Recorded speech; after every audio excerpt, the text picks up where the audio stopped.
Assalamualaikum warahmatullahi wabarakatuh. Bismillah, alhamdulillah, hamdan wa syukurillah, la hawla wa la quwata illa billahil aliyil azim, amma ba'd. Yang kami hormati Bu Dian Rifiyati selaku dosen pengampu mata kuliah ilmu pendidikan dan teman-teman mahasiswa-mahasiswi yang saya sayangi dan saya banggakan.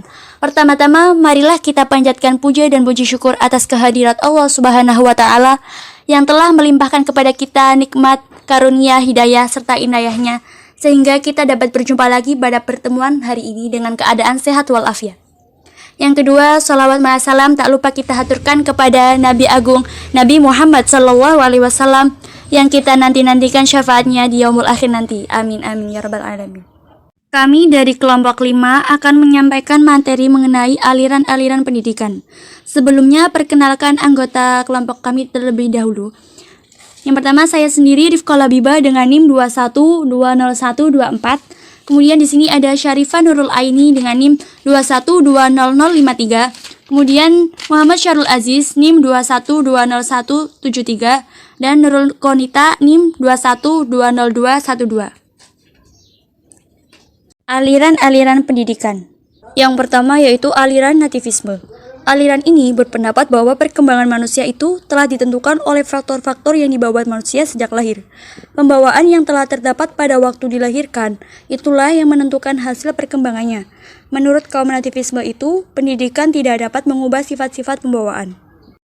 Selanjutnya, aliran empirisme. Aliran empirisme dipandang berat sebelah sebab hanya mementingkan peranan pengalaman yang diperoleh dari lingkungan, sedangkan kemampuan dasar yang dibawa sejak lahir dianggap tidak menentukan. Menurut kenyataan dalam kehidupan sehari-hari, terdapat anak yang berhasil karena berbakat, meskipun lingkungan sekitarnya tidak mendukung. Keberhasilan ini disebabkan oleh adanya kemampuan yang berasal dari dalam diri yang berupa kecerdasan dan kemauan keras. Aliran empirisme mengatakan bahwa pembawaan itu tidak ada. Yang dimiliki anak adalah akibat pendidikan, baik sifat yang baik maupun sifat yang jelek. Jadi, perkembangan anak menjadi manusia dewasa itu sama sekali ditentukan oleh lingkungan atau dengan pendidikan dan pengalaman yang diterimanya sejak kecil, sehingga manusia dapat menjadi apa saja atau menurut kehendak lingkungan atau pendidiknya. Yang ketiga yaitu aliran konvergensi. Aliran konvergensi merupakan kompromi atau kombinasi dari aliran nativisme dan empirisme. Aliran ini berpendapat bahwa anak lahir di dunia ini telah memiliki bakat baik dan buruk, sedangkan perkembangan anak selanjutnya akan dipengaruhi oleh lingkungan. Menurut teori konvergensi ini, bahwa seorang anak dilahirkan dengan sifat baik dan buruk.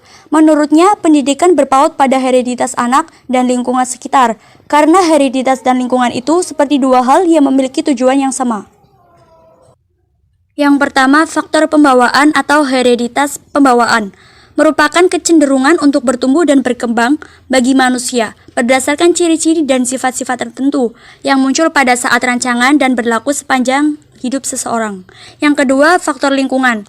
Pada kenyataannya, setiap individu merupakan bagian dari alam sekitar yang tidak bisa lepas dari lingkungan.